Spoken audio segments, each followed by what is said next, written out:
Assalamualaikum warahmatullahi wabarakatuh. Salam bahasa Indonesia. Berjumpa kembali dengan saya Agung, guru bahasa Indonesia. Sebelum kita memulai pembelajaran pada hari ini, marilah kita berdoa kepada Allah Subhanahu wa taala. Semoga pembelajaran hari ini mudah dipahami, bermanfaat, serta kita semua dalam keadaan sehat. Pada pembelajaran yang lalu, kita sudah membahas materi tentang struktur teks prosedur. Nah, pada pembelajaran hari ini kita masih melanjutkan pembelajaran tentang teks prosedur, yakni tentang kaidah kebahasaan di dalam teks prosedur. Setiap teks di dalam bahasa Indonesia memiliki kaidah kebahasaannya masing-masing. Seperti pada pembelajaran sebelumnya, kita sudah membahas kaidah kebahasaan teks deskripsi dan teks cerita fantasi. Bagaimana dengan kaidah kebahasaan teks prosedur? Berikut penjelasannya. Kaidah kebahasaan teks prosedur yang pertama adalah adanya penggunaan kalimat perintah atau kalimat imperatif. Kalimat perintah atau kalimat imperatif adalah kalimat yang bermakna memerintah atau meminta orang lain untuk melakukan suatu tindakan.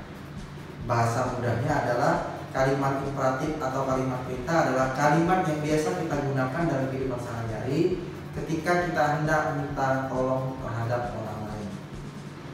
Ada dua jenis kalimat perintah. Yang pertama adalah kalimat perintah biasa. Contohnya, bersihkan tempat tidurmu. Atau contoh yang kedua, jangan lupa belajar di rumah. Kalimat perintah atau imperatif yang kedua adalah kalimat perintah berupa ajakan. Ciri dari kalimat perintah berupa ajakan ini adalah terdapat penggunaan kata ajakan. Contohnya, ayo cuci tangan pakai sabun. Yang contoh yang kedua, mari kita salat berjamaah. Ya, itulah kaidah kebahasaan teks prosedur yang pertama, yakni terdapat kalimat perintah atau kalimat imperatif. Kaidah kebahasaan yang kedua dari teks prosedur adalah penggunaan penomoran.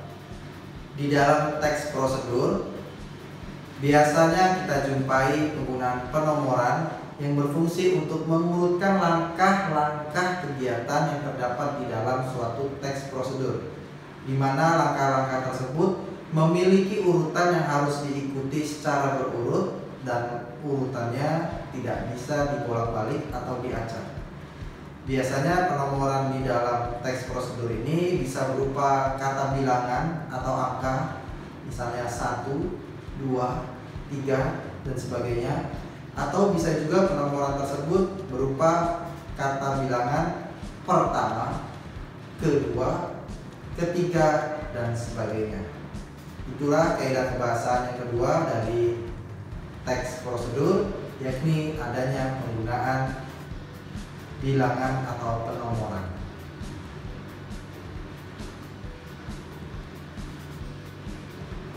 Kaidah kebahasaan yang ketiga dari teks prosedur adalah adanya penggunaan kata hubung urutan atau konjungsi temporal. Ya, kata hubung urutan atau konjungsi temporal ini berfungsi untuk mengurutkan langkah-langkah ataupun tahapan-tahapan kegiatan yang ada di dalam suatu teks prosedur. Jadi, tahapan atau langkah-langkahnya dihubungkan menggunakan kata hubung urutan atau konjungsi temporal. Contoh kata hubungnya adalah kemudian, lalu, lantas, selanjutnya, ataupun berikutnya. Ya, itulah kaidah kebahasaan yang ketiga dari teks prosedur, yakni terdapat penggunaan kata hubung temporal atau kata hubung urutan.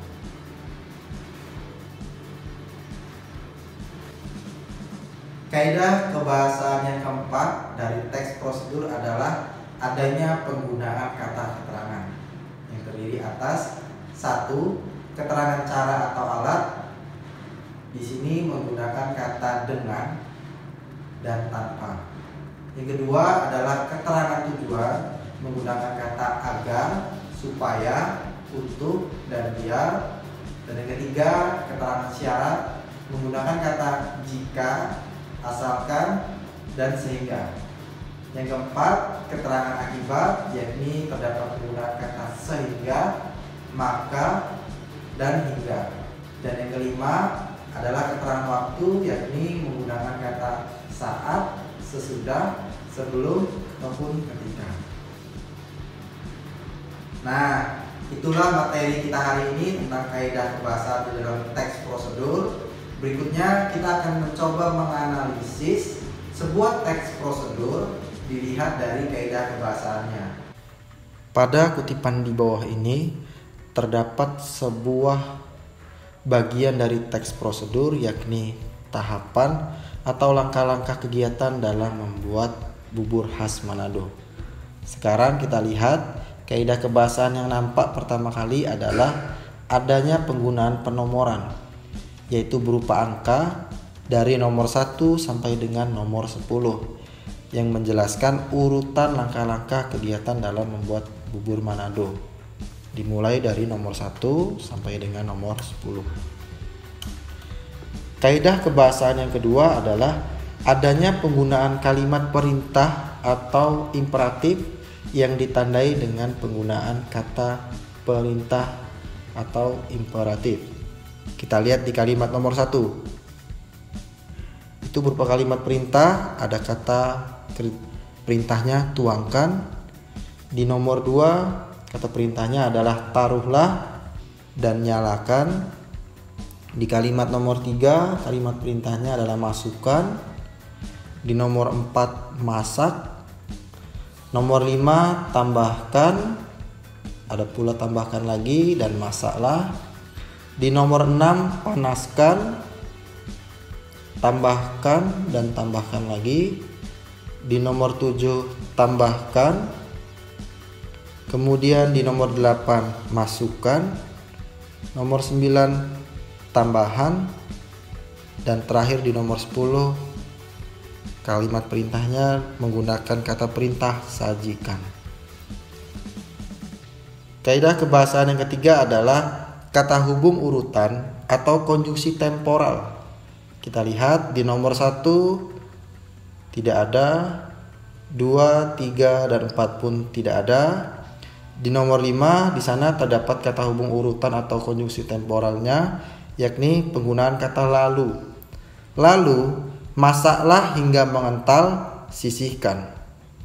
Di kalimat nomor 6 juga terdapat kata hubung urutan atau konjungsi temporal, yakni lalu dan selanjutnya. Nomor 7 tidak ada. Nomor 8, 9, dan 10 tidak ada kata hubung urutan atau konjungsi temporal. Terakhir kita lihat kaidah kebahasaannya, yakni kata keterangan yang terdapat di dalam kutipan teks prosedur tersebut. Kita lihat di nomor 1 ada keterangan tempat, yakni di dalam panci. Di nomor 2 tidak ada. Di nomor 3 masih keterangan tempat, yakni ke dalam panci. Nomor 4 ada kata hingga yang bermakna keterangan akibat. Nomor 5 ada kata keterangan jika yang bermakna sebuah syarat, dan kata hingga yang bermakna waktu. Di nomor 6 kata keterangannya juga ada kata hingga yang bermakna waktu. 7 hingga bermakna waktu juga. Dan 8 kata keterangannya hingga bermakna waktu juga. Sedangkan nomor 9 dan 10 tidak terdapat kata keterangan. Ya, pembelajaran kita di hari ini bisa kita simpulkan bahwasannya teks prosedur memiliki kaidah kebahasaan yang terdiri atas yang pertama adanya penggunaan kalimat perintah atau kalimat imperatif. Yang kedua terdapat penggunaan penomoran atau bilangan atau numeralia. Yang ketiga terdapat penggunaan kata hubung urutan atau kata hubung temporal. Dan yang keempat menggunakan kata keterangan. Demikianlah pembelajaran kita pada hari ini. Semoga kalian bisa memahaminya dengan baik. Namun, apabila ada hal-hal yang ingin dipertanyakan, kalian bisa menghubungi Bapak secara pribadi. Agar tidak terlewat informasi penting dan pembelajaran berikutnya, kalian bisa subscribe dan aktifkan lonceng pada channel ini.